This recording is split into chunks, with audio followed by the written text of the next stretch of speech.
Welcome back to the Wrong Advice Podcast. I'm your host, John Picciuto. Very excited to have my good buddy, Mr. Richard Mianulli on the pod today. Rick, how you doing, buddy? We're good. We're recording? We're recording, yeah. Hi, Mom. This is a very special podcast, one that Rick and I have been talking about doing for, a month or two at least. And we're going to affectionately title this The Movie Podcast. Yeah. Rick and I are avid movie watchers. No, Siri, not you. We're both avid movie watchers. I probably watch 20 movies a week. Rick a little bit less. He's got some children that inhibit that a little bit. Yeah. But yeah, so we're going to go through some of our favorites, hot button topics, likes, dislikes, the whole nine yards. I want to kick it off very easily. What's your favorite movie of all time? It's pretty loaded. I mean, it would probably be a tie. So if I was going on Desert Island, I'll only have to watch, I'll make it two movies. It's a Kill Bill Volume 1 and Fear and Loathing in Las Vegas. Wow. Interesting. That's Desert Island, two choices. Neither one of those would be Yours. No. I would have to have something with a little bit of hope in it. Okay. I don't think either of those movies would particularly like. Okay, so maybe you give Kill Bill 1 and 2 with package, so yeah. It's not like it's a cliffhanger. Yeah. Yeah, it would be like a rom-com and then like, something like Everything Everywhere All at Once. Something to like make me think that life is still worth living even though I'm alone stuck on a deserted island. Oh, so if we're doing that theme, then I guess I would go with Shawshank then. Wouldn't be possible. Shawshank, I have the list in front of me. Shawshank was ranked the #1 IMDB movie of all time. How do you feel about that? I would need to see, if you want to read off the other top 10. I'll give you the IMDb top 10. Shawshank, Godfather Part 1, The Dark Knight, Godfather Part 2, 12 Angry Men, wildly overrated. Yeah. Schindler's List. Okay. Lord of the Rings, The Return of the King. Great movie. Pulp Fiction. Lord of the Rings, The Fellowship of the Ring. And The Good, the Bad, the Ugly. I personally love Lord of the Rings. Having two of them in the top 10 of the greatest movies of all time seems a little crazy to me. Yeah, to me, Return of the King is the only one that should be in the top. Agreed. 20 even, maybe. But, yeah. Hearing that that's the top 10, and I'd love to see maybe the top 50 are. Shawshank, again, kind of going back to what we first said, is probably on there because it's... And a Dufresne. It's... Andy was here. Yeah, because it's a happy ending movie. I mean, those other ones are a little dreary. Shawshank is definitely in my own personal top 10. I mean, it's one of those movies where if it's on cable, I'm watching it no matter what. Like I've probably watched it 100 times on TBS or TNT, and not mad about it at any time. Like I don't care if I'm watching it for 2.5 hours because of commercials. It's just a great movie. But like cinema masterpiece, like I think I put Godfather Part 2 above that. Oh, for sure. Yeah. Yeah. I love the Godfather series. 3 is a joke. Yeah. But like I've put Godfather Part 2 ahead of Godfather Part 1 in terms of by that. Yeah. I don't know how this list is comprised, whether it's like people voting or what. The next 5 is Forrest Gump, Fight Club, Lord of the Rings, Two Towers, Inception, Star Wars, Empire Strikes Back. I mean, having Lord of the Rings, all 3 films in the top 15 movies of all time, I think is like an egregious overstep. Like, so then it brings like a good topic that I had in my notes was what's a better fantasy sci-fi series? Is Star Wars or Lord of the Rings better? Or two totally different things? They are two totally different things, and I think you can compare the two of them. I think you have to... Are you looking at the initial trilogy of Star Wars? Because, okay. Because there was the second 3 and the third 3, and, Yeah, no, not the 2000s. Okay. We're going to ignore those completely. Yeah. Tough. Wow, that's tough. I don't know. Like,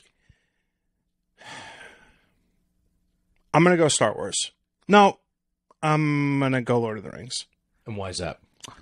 I'm just thinking of the new Rings of Power TV series. Very, very, very powerful show. Impacted me a lot. I thought it was fucking awesome. I haven't seen it yet. Oh, wow. Yeah. Oh, you're in for a treat. I think, considering that show and the Dragon, what's the Fire of Dragons? House of Dragons came out at the same time? Yeah. I'm shocked. I personally think that it was way better than House of Dragons. It wasn't even close in my opinion. And I think twice the price. It did cost twice the price, but a good portion of that cost was Effects. Well, effects, and they had to buy the rights. So there was a lot to be there. I think Lord of the Rings. What about you? So I don't know if I ever told you the story or if the father, senior, did, but my dad worked on redubbing the original 3 Star Wars. That's what he did. Oh, so I've always had a close nostalgia connection to it when they remastered all of them in the like 97, 98, 99, kind of like getting ready for episode 1, 2, 3. Saw all those in the theater. So I'd probably lean more towards Star Wars as like, it kind of checks off all the boxes, but at the same time, like Return of the King, I think is just like, if that was even a standalone movie, that movie is epic. It's amazing. It's hard also to compare because the cinematography capabilities, you're talking 30 plus years difference. Yeah, it's hard. So, yeah, I don't think you can fault anyone for saying Star Wars, and you couldn't fault anyone for saying Lord of the Rings. Yeah. So leave it as a draw. It's a draw. They're both great. I probably rewatch each of them every year. Mm-hmm. I have like a pretty robust movie library. Yeah. Those 9 Star Wars movies and 3 Lord of the Rings movies are rewatched often. I mean, episode 1, we could probably just skip over that. Why, you don't like Jar Jar? He's all right. He's all right. I mean, like, Attack of the Clones, all right, like, setting a little story up. Like, to me, you need to just see episode 3. Listen, I think Empire being on the list and top 15 makes sense. It's a great movie. I do really love that movie, and I do love the entire initial trilogy. I think the third 3 that just came out, with centered around the Rey storyline, gets a lot of flack. I actually think they're pretty decent. Yeah. It's kind of recycled very much recycled, but like I think it hits on the nostalgia factor, and they're good. Mm-hmm. Yeah, I don't know. I love them both equally, I think. Yeah. But back to this list, though. I mean, again, you notice that they put Shawshank 1. Could it be that putting Schindler's List or Pulp Fiction's a little too R-rated to have that be like the number 1 movie of all time? I think cinematically, I think Pulp Fiction is flawless. I think it's a great movie. It's a great film. I think I love Tarantino. I think he makes very wholly unique films. Mm-hmm. My biggest problem is like the Quarantino fanboys that just like suck his dick everything he does. Yeah. It's like, listen, Once Upon a Time in Hollywood was a great movie. I really enjoyed it. It was 45 hours long. Like, I mean, come on, dude. Like, at some point, you're just stroking your ego for the third hour and 30 minutes of like fucking a contrived story that's, it was good. I enjoyed it. It was a little too long. You could have cut 20 minutes in and out of here, but could have cut an hour from the movie easily. Yeah. But to me, like, and I feel like there's 2 eras, like before and after Kill Bill, like Hateful Eight and Django and Glorious Bastards. They're great movies, but I still feel like the 90s Tarantino is better. Yeah, I wouldn't say he peaked, but from a storytelling perspective, it felt like he had more to say in his early days. He had more to prove, and a lot of his later stuff is more like an homage to a Hollywood gone by. Yes, and he which is fine. Like his magnum opus is Kill Bill. Yeah, I mean they're his best movies for sure. Yeah, I don't know. I'm shocked on that top. Even 20. Is there any? I do see it right there. Is there any Scorsese movies? I guess Goodfellas. Goodfellas at 17. I mean, let's go deep. Better filmmaker, Scorsese or Tarantino? Yeah, that was one of the things I sent. Again, totally different. But you know what I like about both of them is needle drop, which anybody listening doesn't know that. It's just music placement in a movie. They both master that. And Goodfellas, I mean, the music's great, and so is in Pulp Fiction. Goodfellas very much in my top 10. Ray Liotta's performance in that movie is like... It's his best. I think about how well he played that role from the young... when they're walking through the club at the Copa or whatever, it's just like... That long shot. The long shot, yeah. Like, that scene is so iconic. And, yeah, he was just fucking great. And then the paranoid, cokehead that he was at the end of it. The helicopter. Yeah, it's like he just played the part perfectly. And like, I mean, the supporting cast in that movie is unbelievable too. And that's not taking anything against the cast of any of Tarantino's movies. They're incredible as well.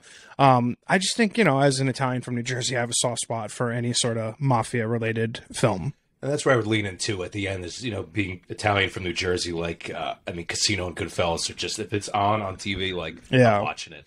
Although Casino is a little too long, too. It is long. Yeah. I think that's like, I remember having it, my parents had it on VHS. That was a double tape, yeah. That, Titanic style. Scarface was double tape. Godfather 2, double tape. Titanic, yeah. Yeah. But, yeah, Tarantino, and then it's hard. I mean, because then, as far as, like, Scorsese, like, I think Wolf of Wall Street, so underrated. I think that movie's epic too. It's honestly crazy. I feel like, you know, like Leo got the makeup call with The Revenant getting the Oscar because he should have won for Jordan Belfort because his portrayal of that character was unreal. And honestly, the fact that Wolf of Wall Street's not even in the top 20, that's pretty crazy. I'm also like, I don't know what we're basing this list on because there's no Everything Everywhere All at Once in the top fucking 40 here, and I think without question it's one of my favorite movies of all time. Parasite right there, so they are taking into account newer films.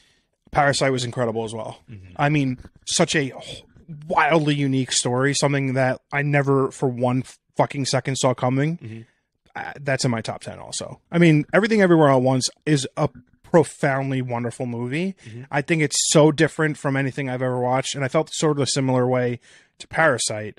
And just filmmakers who do things differently and creatively from what we see in the mundane sort of cinema, I like. And it's like a dying breed. I mean, like, nothing against Michael Bay, but it's like all movies now are like the ADD style. It's like change shot. It's like 5 seconds. Like long shots, like we just talked about with Goodfellas, like of the whole just walking through the kitchen of the Copacabana. Like, well, speaking of long shots, what was it? 1917, one long continuous shot for the entirety of the film. I mean, it takes... Birdman was like that, too. Oh, Birdman was like that, too, yeah. You know, I think Michael Keaton is incredible in that. I didn't really love the movie. It was okay. It was okay. I'll see it again, but yeah, Michael Keaton's also very underrated. I hope he has like a, you know, resurgence of his career. He already has. Since Birdman, he's been in a ton of shit. The Spider-Man movie, and now he's going to be Batman again. Yeah, I know. For like 5 minutes, I think, right? I'm sure. Yeah, I'm sure it's a cameo. Yeah. I mean, that brings up the whole can of worms of the Marvel Cinematic Universe, the DC Cinematic Universe.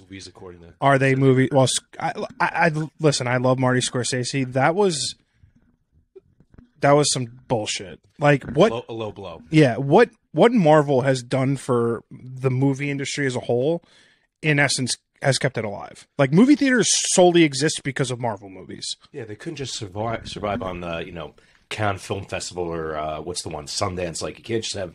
I love art movies, but you wouldn't survive. And without the blockbusters, you can't exist. Like, how are you going to put your movies out? Exactly, yeah. And, like, I got to be honest, I had this conversation with my dad all the time because pre-COVID, we used to go to the movies like once a week. We would go see whatever was out. We would just see a movie.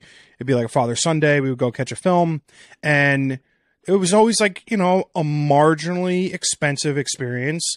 And the movie theater by our house is shit. It's gone to ruin. It's about the one in Wayne. Yeah, it's horrible. Even though they've like recently updated in the last 5 years, it's still just shitty. And like, the movie going experience is no longer fun. It's no longer enjoyable. And if you're going to go spend $65 to see a fucking movie between 2 tickets, a popcorn, and 2 drinks, it's like, I'd rather watch it at home. Yeah. Like, there's just no... I would rather pay $50 to watch a movie the day it comes out at home on my fucking big screen than go to the movies. Well, weren't they doing that for a bit where it's like...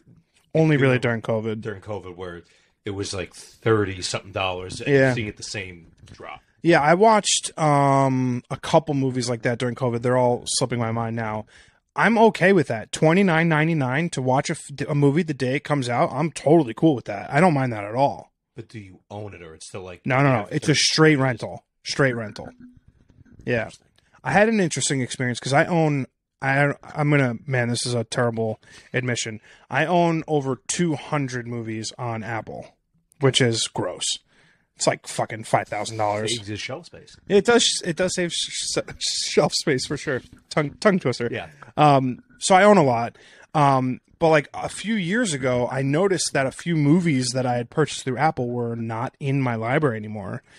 And I was like, well, what the hell is that about? So I messaged Apple, and then, there comes into this very peculiar relationship with how movies are now on streaming and stuff.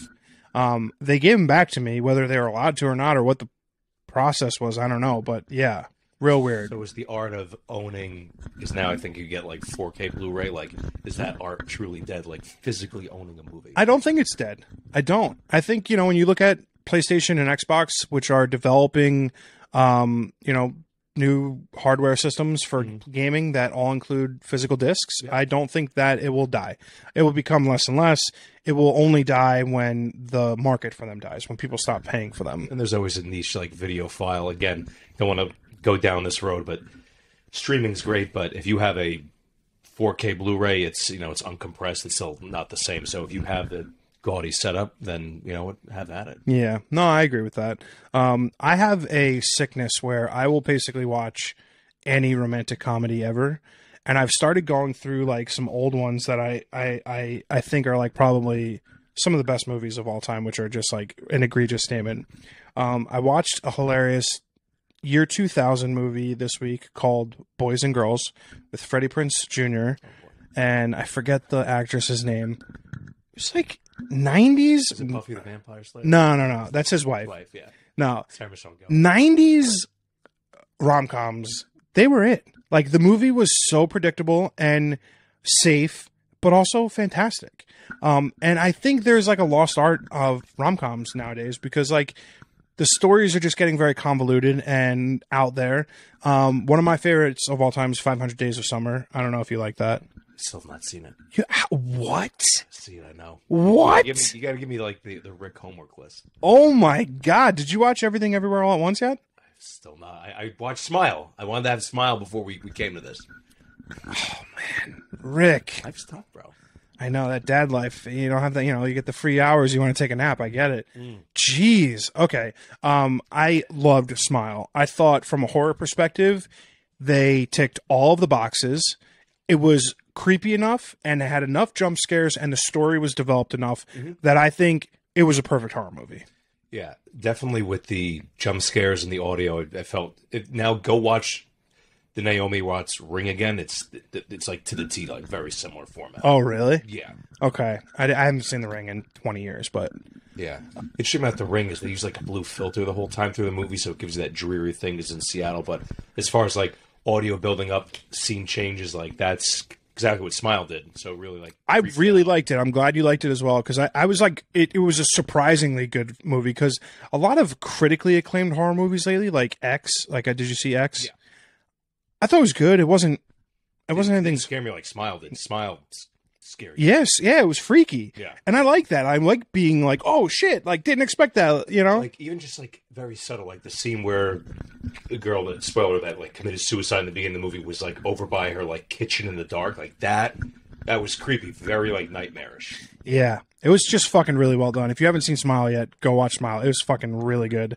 And probably one of my favorite movies I've recently watched. I saw Cha Cha Real Smooth. It's an Apple TV movie. I don't know if you saw that. I've seen the ads for it, yeah. So the kid who made the movie, and he's a kid, I think he's like, geez, I don't know, early 20s. He wrote, directed, and starred in this movie. And it's hard to call it a romantic comedy because it's like it straddles that 500 Days of Summer comedy, dramedy kind of thing where it's like you're laughing, but it's also like fucked up, but like really good. I mean, I don't know how old this kid is, 25, 26 years old. An amazing film. I'm not exaggerating. I've watched it probably 4 times, and every time I watch it, I am marveled at this kid's ability to tell a story. So is it nostalgic to the 90s, early 2000s rom-com, or it's like no a new spin on it? It's a new spin on it. Yeah, it's like it's hard to talk about without giving away the whole movie, but he tells a grown-up story from a kid's perspective, and the way that you can go through heavy shit at a young age in life. You could be in your early 20s and deal with like some pretty heavy fucked up shit. Yeah. And he does in this movie, but he tells the story like a person who's mature beyond his years. And I think just the emotions he's able to evoke throughout this film are just like really impressive. I was truly blown away by the film. I really, really loved it. Yeah, really good. We'll list? Put it on the list because you obviously didn't watch anything that we talked about. I digress. So, just about like deciphering what a rom-com is like in the 90s, 2000s, like, would you say Can't Hardly Wait has an aspect of rom-com at the end of it, though? Because the underlying, even though it's a party movie, the story is that the main character really wants to get with Jennifer Love Hewitt and lands at the end. So, is that a rom-com? So, Can't Hardly Wait is a rom-com. It is. Movie came out when we were in high school, probably junior high. Yeah. I love that movie. One of my favorites. It's. I know it's like, you look at it, it's like, oh, this creepy kid's like chasing after this girl, like who doesn't want him or whatever. I think it's really good. Yeah, I mean, it's a weirdly happy ending. It's I think because it's from the 90s, like it's there's going to be hard for a 90s movie me not to love. Yeah. But yeah, for sure it's a rom-com. Have you ever seen the movie About Time? I think so. Jesus, some movie expert you are, Rick. Hit me. I could bring that top list up. I'll knock those all off. This is not okay. Fine, we can go through the list, but I'm going through my own list. About Time, one of my favorite rom-coms of all time. Just incredible. Let's go through the top 250 then. Okay, we left off on Star Wars Empire Strikes Back. 16 through 20 is The Matrix. Yep. Goodfellas, One Flew Over the Cuckoo's Nest, Seven, and Seven Samurai. Can't say I ever saw Seven Samurai. Oh. Cuckoo's Nest, have you seen that? Yes. Great movie. 21 through 25, I think these are all really good.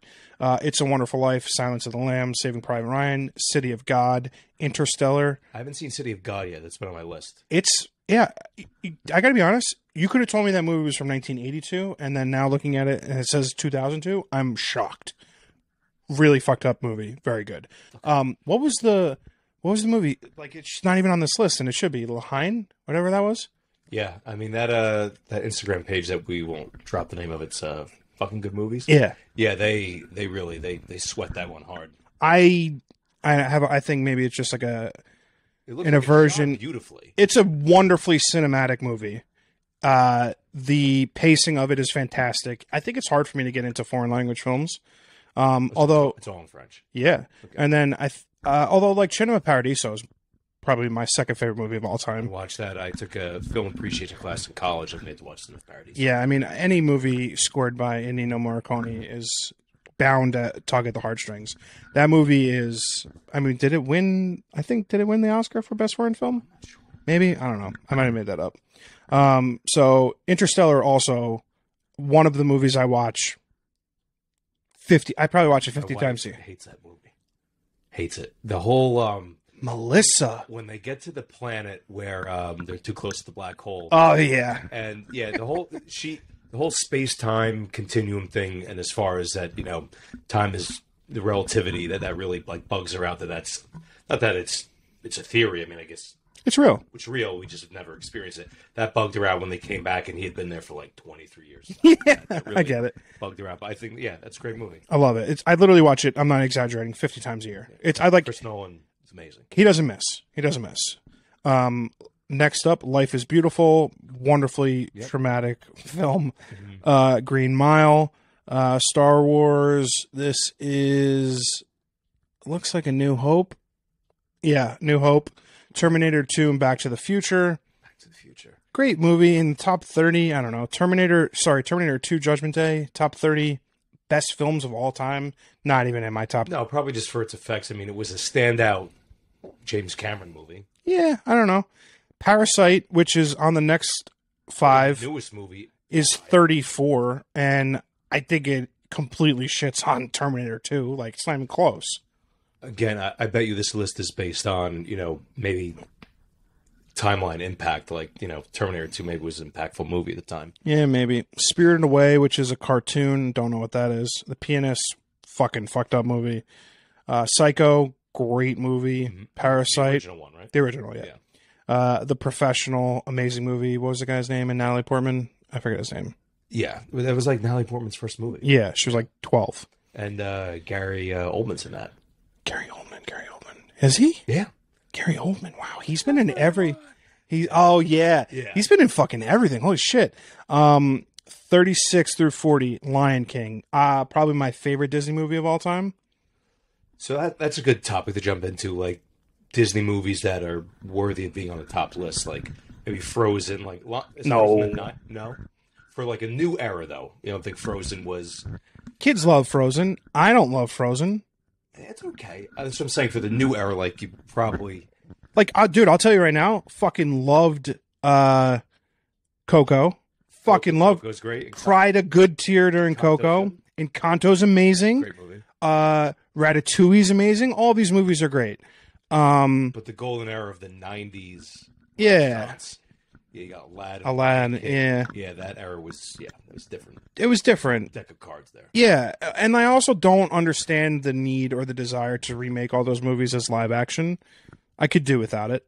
I don't need it. Yeah, they're doing Little Mermaid's coming up soon, and they're doing it. They did Lion King. They did Aladdin. They're doing Little Mermaid. Why? The cartoons are fine. Money. My nieces and nephews still watch The Lion King. They still watch Aladdin. They love the fucking Little Mermaid. Snow White is like 90 years old. Yeah, I don't know why it all needs to be remade. Gladiator. Well, yeah, money. Unbelievable film. Yeah, that's now is that Ridley Scott or that's Tony Scott? That's Ridley Scott, right? Ridley. Yeah. He's the alien. He's Alien. I mean, he's got a great resume. One of my favorite movies that Melissa and I watch once a year. We used to watch when we started dating was Man on Fire. Oh, what a movie! What a movie! So good too. Like there's one scene where Denzel Washington is like going somewhere to like fuck shit up, like, or even like when she gets kidnapped, like. They're in there and like the church bells are going off and like the pigeons are flying away, like focusing on little things and like the cars are coming up, like like really setting the tone, like something bad is like feel in the back. It's the pacing. Yeah, he's good at that. Yeah, really Scott's great with that. I think it's funny how good Denzel is in a role where like that movie and then the Equalizer films, like him on a mission to fuck shit up, it's unrivaled. I mean, better than Liam Neeson. Craps on Liam. I know I have a certain set of skill. Yeah, I mean the first one was good. I didn't see any of the other take-ins, yeah. But you still can't forget about. I mean, well, Denzel's had a great career. I mean, like Philadelphia definitely put him on the map, but can't forget about Training Day. Like him seeing him as as a villain. Easily his best role. Easily. He won the Oscar for that, right? Yeah. Yeah. Or did he win it for American Gangster? Can't remember. I don't think he won for American. I mean, great movie. I think, Training Day. Training Day is fucked up. American History X, The Departed, definitely in my top 10. Yep. The Usual Suspects. Okay. 41, a personal favorite, The Prestige. I think that's a very underrated movie that Nolan did. That Steve and I would always like watch that all the time. That's a great movie. And at the end, like, there's a line that why can't I think of his name? Christian Bale. No, Michael Caine. Michael Caine. Where he talks about the difference between like a magician and a wizard. A magician is making things up. A wizard, the magic is real. Like he has some line in there like that. I got to find the quote, but that stuck with me forever. But that movie is great. Amazing movie. And like again, I know this is a subjective list that we're basing our discussion over. Better than 41. Yeah, absolutely. It's a top 20 film of all time. Creativity, completely unique story, never been done before. Why is it? Because, when I talk to people about Nolan movies, they forget about The Prestige. So probably why it's 41 is why it slips out of people's minds. Like there's always Inception, Interstellar, and obviously the Batman movies, and Prestige gets pushed to the back. And even when I see comment sections on, Reddits or whatnot, people are always like, where's the love for The Prestige? Yeah, I don't know. It's probably one of my favorite films of his. Maybe because it's a timepiece. Maybe that could be it. Could be. People don't love that shit. That's old. Yeah, I get it. Yeah. Whiplash, unbelievable. And come on. I mean, Casablanca, number 43. That should be in the top 10 of greatest. Another very long movie. It's 17 hours long. It's like 4 hours. It's crazy for back then that, people were just in the theater for 4 hours. They would take a break. Yeah. Grave of the Fireflies, never seen it. Hikari, never seen it. The Untouchables, 2011. I've seen parts of it, but yeah. Never saw it. Mm-hmm.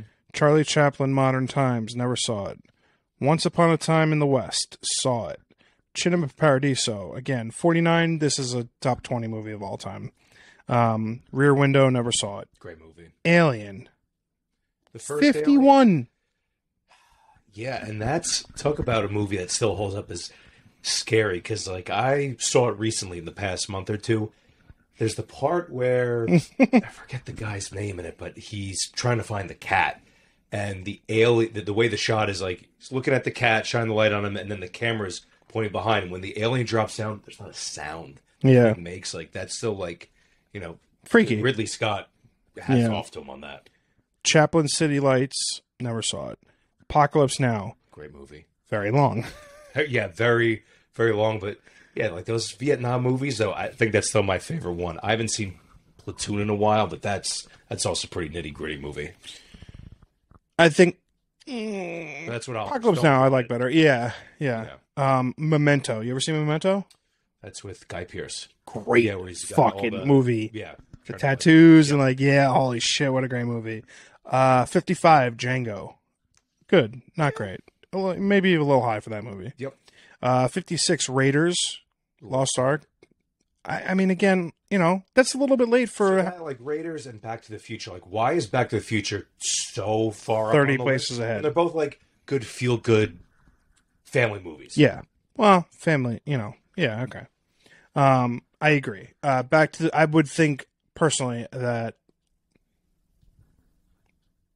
Raiders is better than Back to the Future. Well, different. Anytime, I feel like Back to the Future is always on some fucking channel every weekend, but the first one's great. Second one, it's kind of a little weird. It's like Biff kind of reminds me of Donald Trump in that one. Yeah. The alternate 19. He's playing like a pre-Donald Trump Trump. I don't know. Indiana Jones to me, I don't know. There's something weird about like the nostalgia aspect of it. Like both those movies were big when we were kids, so it's like I don't know. The second one was Temple of Doom was a little weird, but like the first and the third one, which is Raiders and Last Crusade, were like very much similar because brought the Nazi situation back. Yeah. Another animated film, Wall-E, love.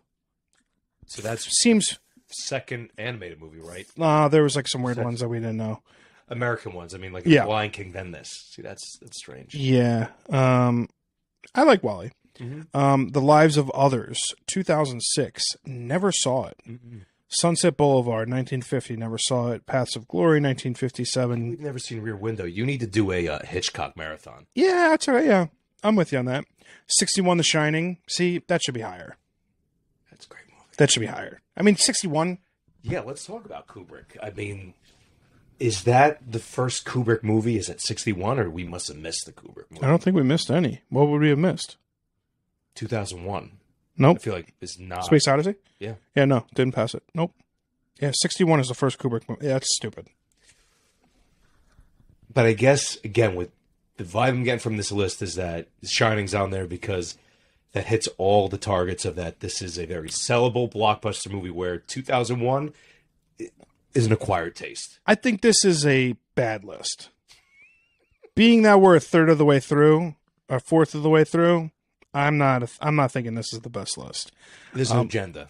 There is an agenda. Yeah. 62, The Great Dictator, Chaplin movie. That's his most famous movie. Yeah. 63, Avengers Infinity War. So it's the first Marvel movie. First Marvel movie. Not first comic movie because Dark Knight was top 10. Yeah. And I think there is a distinction between the Nolan movies being quote-unquote comic book movies and Marvel movies, because the Nolan movies are films that happen to center around a protagonist that happens to be a superhero. But they are films. Yeah, if they were just regular humans, it would still be a great movie. Right. Batman, Joker. They didn't need Batman to be Batman. It could have been any hero character. Now, how could you say about like the Tim Burton Batmans, though? I mean, that's a little more film noir. I'm sure they're not even on the list, I bet. No, but definitely a different vibe of what the new blockbuster Marvel is. So we've been around long enough that there have been a billion iterations of Batman. I like the Tim Burton ones a lot. I think they're very much like the cartoon, which is slipping my mind, animated series. All right, so my favorite Batman is Christian Bale. Yeah. My second favorite is probably Michael Keaton. Yeah, because that was our childhood. The Tim Burton ones, yeah. Yeah, no, I know. There are others that played the role that I don't even remember, like Clooney and Val Kilmer, and I mean, like everyone took a turn in the suit for a while. I think the new one that came out with Robert Pattinson was a great fucking movie. Very good. It wasn't a superhero movie. It was a detective movie, and I think when you can tell a story that is like a character that everyone knows and do it in a different way, And very dark, too. and very dark, it Where hits. The last several ones, like the George Clooney, the Val Kilmer, and the Ben Affleck ones are, very cookie cutter. And and to be fair, they're terrible movies. Yeah. I mean, anything that Ben Affleck played Batman in was trash, garbage, throwaway movies that shouldn't have existed. This is so weird. Like, I know The Flash is coming out, so you have that. You have the Robert Pattinson one, and now there's still the Joker. I mean, like, I know there's like this whole multiverse thing, but like, how many Batman movies can be going on simultaneously? I'm a little bothered by that. I don't know. Yeah, it's a little bit ridiculous. The Joker movie, however, Was so good, and that's what's keeping it on pace. Yeah. I'm curious what this second iteration is going to be like. Harley Musical. With Lady Gaga. Oh, You didn't know this? did not know that. Oh, yeah. It's a musical. I mean, maybe there'll be like small snippets of musical, but it was advertised a musical, and Lady Gaga's Harley Quinn. That's why she's casted for it. Come on. Wow. Okay, didn't know that. Yeah. I'm okay. A lot of people were like, "Oh, Lady Gaga." Give it a shot. Did you see A Star Is Born? Yeah. One of the most heartbreaking movies. I cried. I wept in the movie. Yeah. Thanks, Rick. I know. Okay. One of us actually watches movies that the other one sees. For the Chris people. Christopherson, I remember. I watched that movie by myself in the movie theater, and whenever year it came out, and I was You weeped. I wept, not weeped. I was sitting next to like these three women. Somehow I was sat between four women in their 50s. So I was like the third of four in a row. Mm-hmm. I started crying, and the woman next to me like handed me a tissue. It was pretty hilarious. But I was like, it was the only time in my life I was like, I think I might be living in the Truman Show, because how does this happen in real life? Yeah, I mean, without spoiling the movie, I mean, the ending was sad. How that the agent's like, yeah, Incredible. you're ruining everything, and you really felt. Oh for man, Bradley Cooper. unbelievable. But yeah, I'm interested in seeing the second one, and And she's very talented. Like, she's an American Horror Story. Like, she is. I mean, she's not the top tier actress, but she could act. she can act. Absolutely. Yeah, New York girl, New Jersey girl, New Jersey girl, New York. New York girl. Yeah. Like it. Aliens 5065. The second one was okay. It's I don't not even the know first what's in it. one. Yeah. Yeah. Spider-Man Into the Spider-Verse cartoon. Loved it. Very beautifully done movie. That is. But like top Maybe it could go even a little. I don't know. ranking. top 50 of all time. I don't know. I personally am biased in that I don't think an animated movie should be in the top 50 movies of all time. Fair enough. We got 100. So Lion King is way too far. Yeah. I don't think there should be any animated movies in the top 50. American Beauty. Incredible. Doctor Strangelove. Very first. Only seen parts of it. Is this the first? Yeah. I'm thinking of something else. No. I'm thinking of. Doctor Strangelove is not Doctor Strange. No, I know. That's not what I was thinking of. Is Doctor Strangelove a James Bond movie? No. No, yeah, that's what I was thinking of. What am I thinking of? Is it from Russia with Love? Maybe. I'm not sure. The Dark Knight Rises, 69. Old Boy, 70. Is this the one with... Oh, no, this is the Korean version. So there was a movie with... who plays Thanos? What's his name? Josh Brolin. Yeah. There's a movie with... I thought it was called Old Boy. With Josh Brolin. And Elizabeth Olsen. I thought it was called Old Boy. It's interesting with the two of them because they were in the Marvel movies. The most fucked up movie I've ever seen in my entire life. When did this come out? 10 years ago. It's not new, it's not old. It snuck out somewhere in the Marvel Cinematic Universe. It is fucked. I can't describe the movie without giving the entire plot away. If you watch it, I'm sorry. It is fucked. The whole movie goes along. You think it's one. Define fucked. Like, I cannot. Messed up movie? Oh, yeah, it's messed up. Oh, so messed up. And the whole movie goes along, and you think it's one kind of movie. And you're like, this is, oh, wow, I can't believe this is so fucked up. Like, blah, blah, blah. Wow, this is crazy. And then at the end of the movie, the last 25, 35 minutes, there is a turn that happens in this movie that I was stunned and shocked by. Put it on my homework list. I can't even recommend it. To change to a subject of fucked up movies, last night I couldn't sleep and I was thinking of adding this topic of fucked up movies.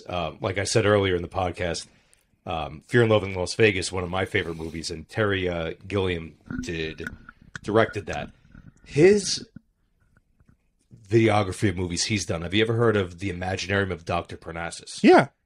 Who was That was Heath Ledger's final movie. He actually died in the movie, and the way they changed the script was he transformed 3 times in the movie, and he became Johnny Depp, he became Jude Law, and he became Colin Farrell. His character changed, but really it was because he died. Wild, weird movie, but there's another Gilliam movie called Tideland. Put that on your list. Super fucked up. Oh, okay. So yeah. I have mine that you gave me. You put Tideland on your list. Deal. With Jeff Bridges. Oh, love Jeff Bridges. Yeah. Well, you don't love Jeff Bridges? He's a heroin addict in this, so it's rough. Yeah. Well, that reminds me of what's the movie? Requiem for a Dream. Yeah, great fucking movie. Fucked up movie. Yeah, the end is dark. Very bad. Dark, very bad. Inglourious Bastards, Amadeus, Coco, Toy Story, Joker. Great. This is where I think this is crazy. Braveheart, 76. That's a top 20 movie of all time. That is a cinematic masterpiece. Mel Gibson, one of his best movies ever did. Easily, yeah. The Boat, never saw it. Avengers Endgame, great. Princess Mononoke, don't know what that is. Once Upon a Time in America, I don't think I saw that. Okay, another terrible ranking. 81 for Good Will Hunting. That's wrong. That's wrong. That is flat wrong. Your Name, another cartoon, don't know it. Singing in the Rain, okay, fine. Gene Kelly could be higher. 3 Idiots, don't know what that is. Literally never heard of it. It's in, I don't know what that is. I lied. 85, Requiem for a Dream.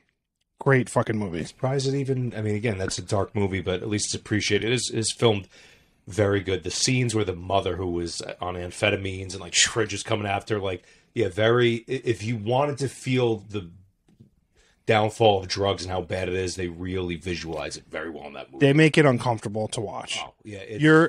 You're crawling out of your skin to not watch the movie anymore. Yeah, everyone's like, do you want to watch that again? I mean, I would probably watch it one more time in my life, but it's bad. I agree. It's one of those movies. There are some movies that are scare you straight, or they're so good and in their horrificness that you never need to watch them again.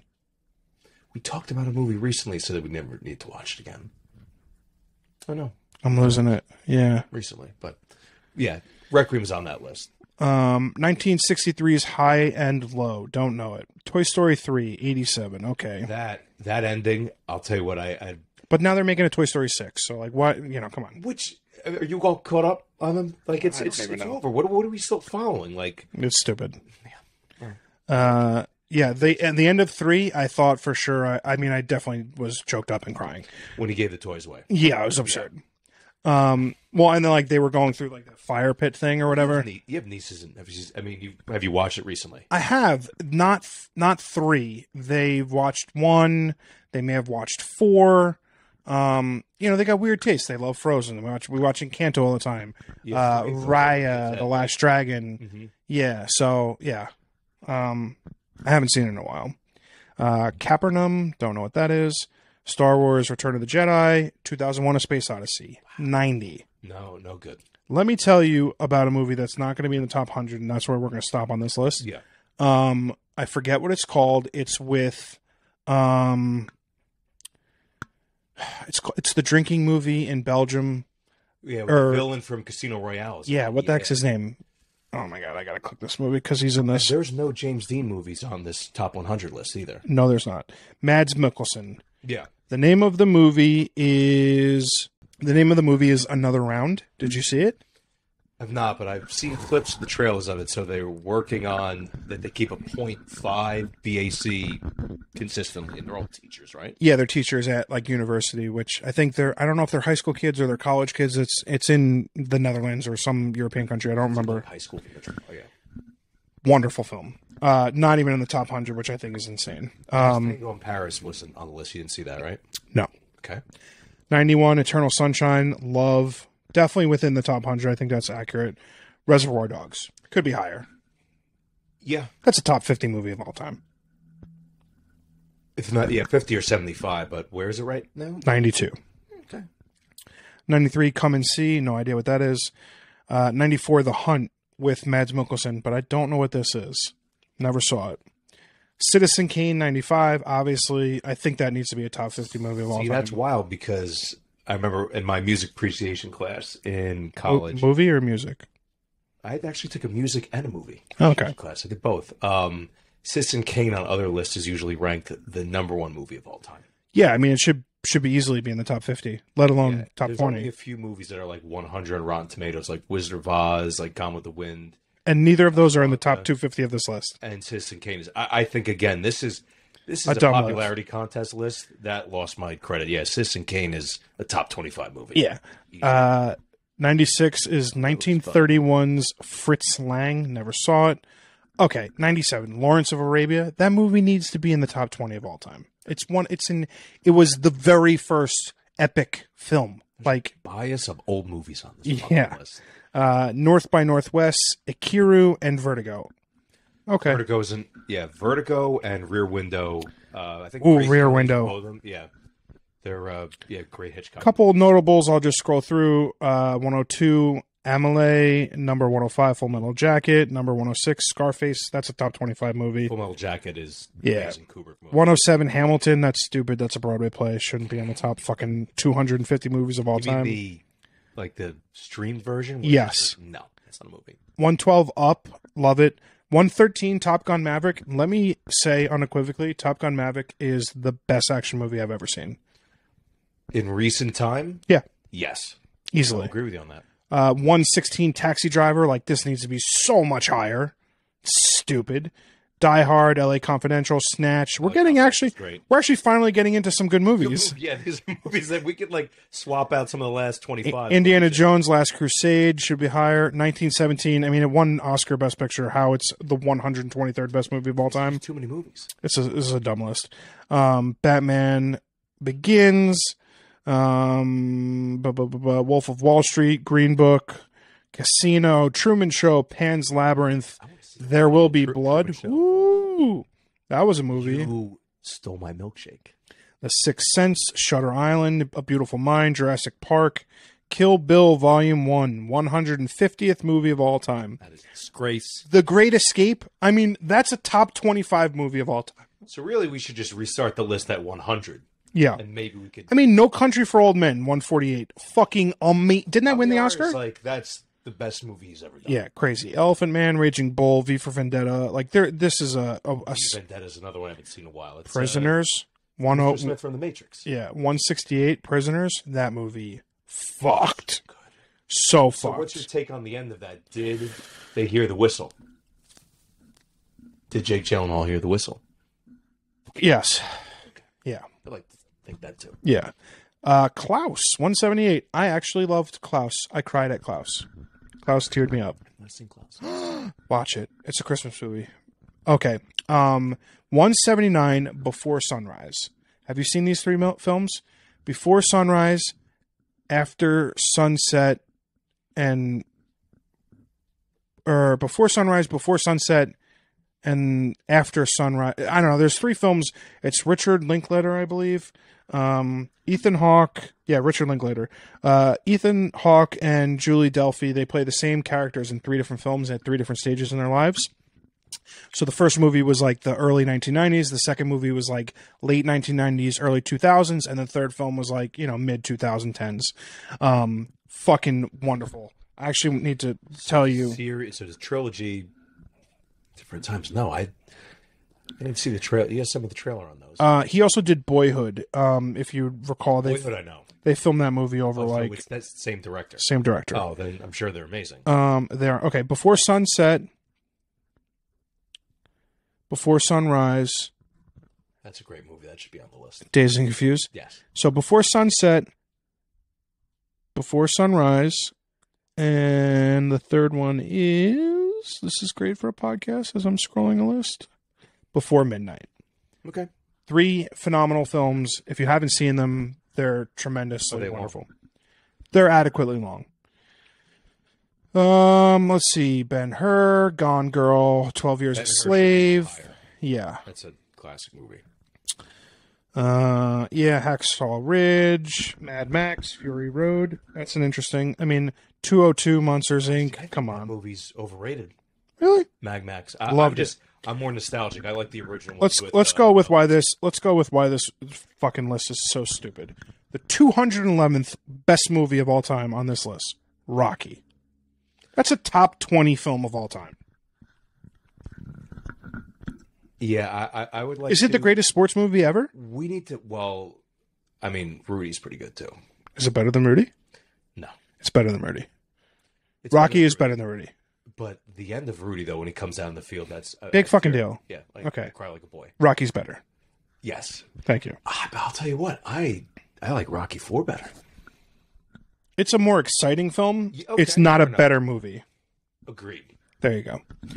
Okay, so that is a deep dive into the top 250 of IMDb's movies of all time. I think it's horrible. I would like to go through my list of purchased movies because I've got a billion of them, and I want to talk about some of my favorites. We discussed About Time, best rom-com I think ever. Not in the top 250 of IMDb's, one of my favorites of all time, Almost Famous. How is that movie not in the top 250 best movies of all time? Cameron Crowe. Fun story, Cameron. If you're listening to this, please unblock me on Twitter. I don't know why you blocked me. Can't figure it out why. This is a personal plead. Come on the podcast. Do? I'll tell you. I'll tell you what I did, and I'm pretty sure this is what it was because I can't figure it out. But he did a very short-lived TV show on Showtime called Roadies or something like that. Yep. And I wanted it to give me that feeling that Almost Famous gave me. I was hopeful that the story was going to be... You set it too high. Yeah, I set a high foundation. And listen, it got canceled after fucking 4 episodes or 5 episodes. So it's not like I'm the only one that... It almost didn't get like greenlit out of pilot. Correct. So long story short, I think I tweeted him saying I wish that this show gave me that feeling that Almost Famous gave me, and I think he blocked me because of it. So... You're a bitch, but unblock me and come on the podcast and let's talk about movies. I've got a bunch of the Avengers movies. That story is based on, because it's a fake band, obviously, but that was when he was with Led Zeppelin. Was what that was supposed to be. Oh, right, yeah. But Stillwater, yeah, okay, yeah. Baby Driver, great movie. Really, you never saw Baby Driver? Great little action movie. Begin Again, rom-com. Yeah, I guess you don't like rom-com. Big Short, great movie. Oh, great. Top 250 of all time? I try to watch that like a couple times a year. Yeah, okay. It's not on the top 250 of all time. Billy Madison, not on the top 250 of all time. It's probably one of the top 25 comedies of all time. So back to the IMDb list, it's definitely biased because where are the Jim Carrey movies or where the Adam Sandler movies? Obviously, there was Truman Show, but the comedic movies not on there. Ace Ventura. Well, that was the topic that I brought to the table. But I'll let you finish your movies, and then we'll get into my topic. Booksmart, great. Burnt, great. Yep. Cinema Paradiso. Charlie Bartlett, great fucking movie. You know what else did make the list? The A24 horror movies that we've seen. X? No, Midsummer and Hereditary. Oh my God! Yeah, not in the. They should be in the top. You know, they should be in the top 250. They should be in the top 50. Oh my God, they're so fucked up. Great movies. Yeah. Chef, amazing movie. Love Chef. Crazy Stupid Love, top 10 rom-com of all time. That one I've seen. Dune. Too early to tell. Did you like it? Visually, it was a masterpiece. It is very slow, but I mean, I think Timothée Chalamet is the new Leonardo DiCaprio. Is that harsh to say? No, I don't think it's harsh. I think that's fair. He's so young. Everything Everywhere All at Once was not on the top 250 of all time. It is Cleaning House. It bears repeating. It is, I think, my favorite movie of all time. If you watch that movie and don't like it, that's one of my Desert Island movies for sure. Ford versus Ferrari, awesome movie. The Gentleman, awesome fucking movie. The Goonies, awesome fucking Josh movie. Brolin. Yeah. Baby Brolin. Her. You ever see it? Spike Jonze? I've watched, on Fandango on YouTube, you could, watch, 10 clips of the movie. I've seen I've seen the. It's a weird movie. I really like it. It's a little dark. It's a little twisted. It's good. Oh, Joaquin in it, so you know. Yeah, the child in me, the '90s baby in me, Home Alone, classic film. But is it a cinema masterpiece? No. It's a top 250 movie of all time. One. Yeah, Home Alone 1. Yeah, well, 250. Yeah, okay. Action movies in our last 10 years, some of the best, and not on the top 250 movies of all time. The John Wick trilogy. I can't. Those are great fucking action movies. Mm-hmm. They need to be in the top 100 of action movies of all time. If you want to say maybe not in the top 250 of all movies of all time, fine. Maybe they're just pivoting that action movies now don't compare to, like, I feel like there was a golden era of action movies, and to me, like, that Instagram page that we follow, like, the 90s were a great time for movies. They were an amazing time for movies. Full stop. Add 2 to the list. Little Big League and Little Giants. Amazing. So good. 10 out of 10. Yeah. Would recommend. About League of Their Own. Wonderful. But that was that 90s? That was 90s. Yeah. Mm-hmm. Have you ever seen the movie Like Crazy? It's with Anton Yelchin, R.I.P. No. Wonderful little, I wouldn't call it a rom-com. I would call it like a drama-com. I don't know. There needs to be another term for those kind of movies. Like Punch Drunk Love? Yeah. Okay. Yeah, like a, yeah. I don't. It needs another word. Rom-com's not the right distinction. All right. Wonderful movie. Edge of Tomorrow, great action movie. Have you seen The Long Shot? Seth Rogen, Charlize Theron. Where she's the vice president or the president? Secretary of State. Close enough. Fucking hilarious movie. See, close. It looks good. Go watch it. Fucking hilarious movie. Love Actually, top 10 rom-com of all time. Again, how this movie wasn't in the top 250 of all time, Marcel the Shell with Shoes On. A24 movie. A24 movie. That looks like, tears. I want to see it put on my list.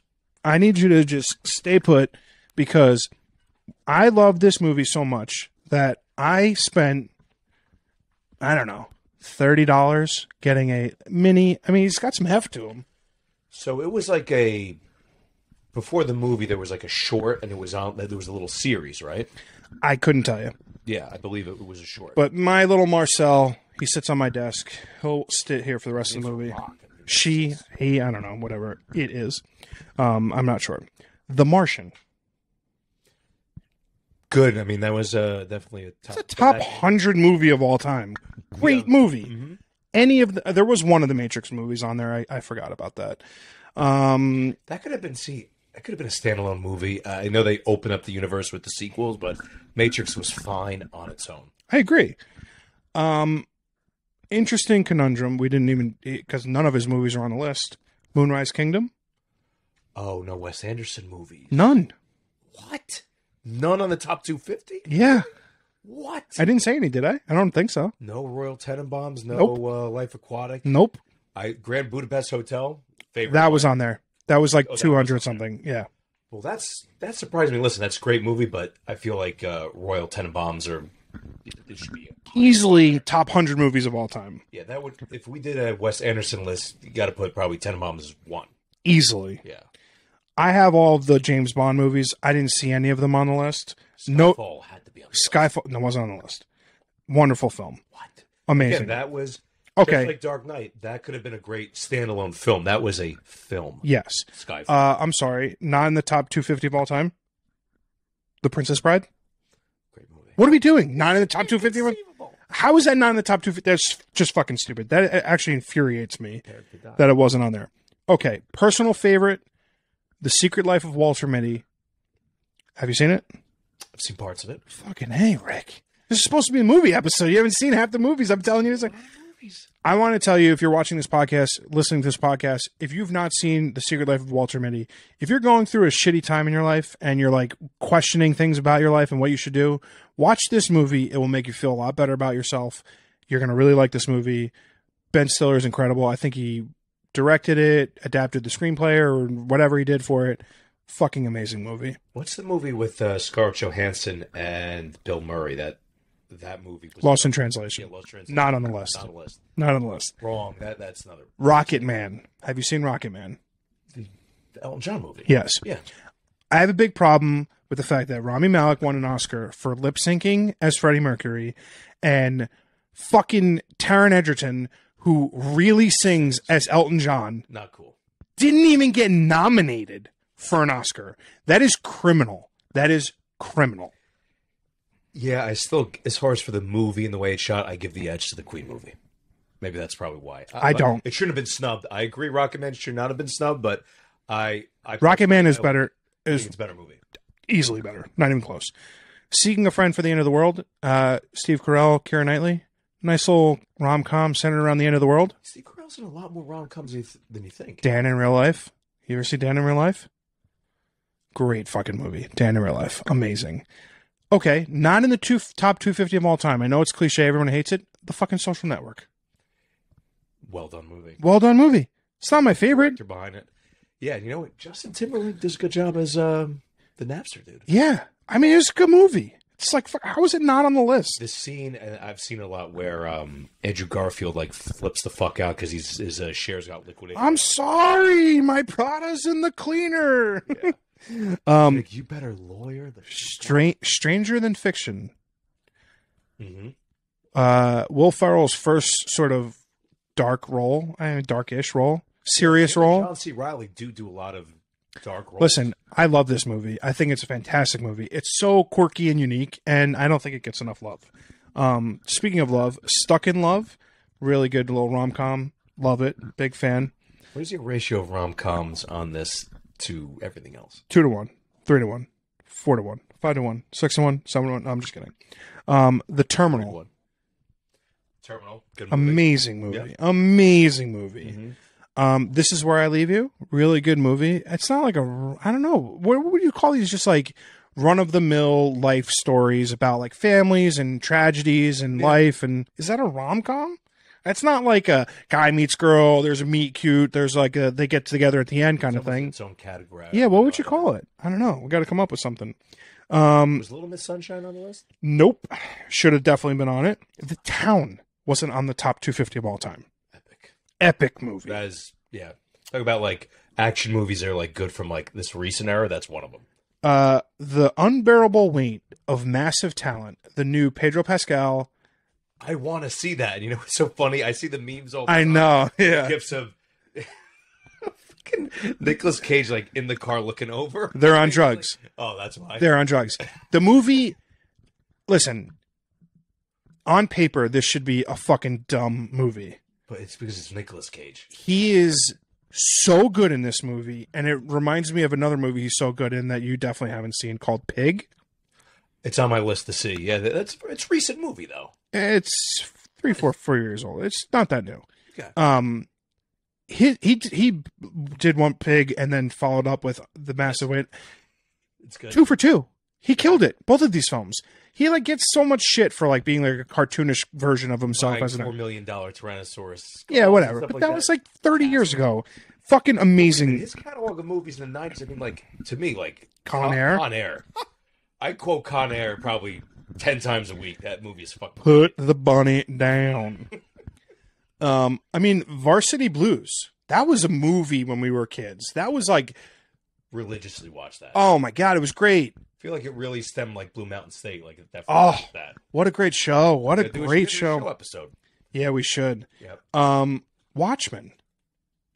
I know it's an adaptation of a comic book, but great movie. Very dark. Okay, The Way. I'm sure you've not seen this movie. It's Martin Sheen. The great movie. It's a drama. It's about a father and a son. I promise if you watch this movie, you'll cry, you'll laugh, you'll love it, and you'll want to go for a walk. The Way Back, great little rom-com period piece. What If, another rom-com. Wolf of Wall Street, we talked about. So your movie at the very end is 2012. Love 2012, great movie. 500 Days of Summer, Yesterday. Did you see Yesterday? Oh, that is, yes, I've seen it, where the Beatles don't exist. Yeah, cool movie, really Great unique. concept, yes. Yeah. I agree with that. Really good. And 1917. You know what else was Slumdog Millionaire on that? No. Dude, fuck that list. That's what I have to say. IMDb, well, to be fair, Rick, you're the one that said we should base our discussion off of the IMDb top 20. No, it's good. It's better if the list sucks, because if it was good, it'd be like, it's great, and then there's nothing to talk about. That's true. It was not a good list, and We got to find a better list next we got to find a better list next time for sure. So one thing we kind of dabble into, because you brought up Billy Madison, who's got the better catalog of movies, or is a better actor? So that's a two-part question. Adam Sandler versus Jim Carrey. That's good. I have an unpopular opinion. Okay. I don't like Jim Carrey as a human being. That's fine. Okay.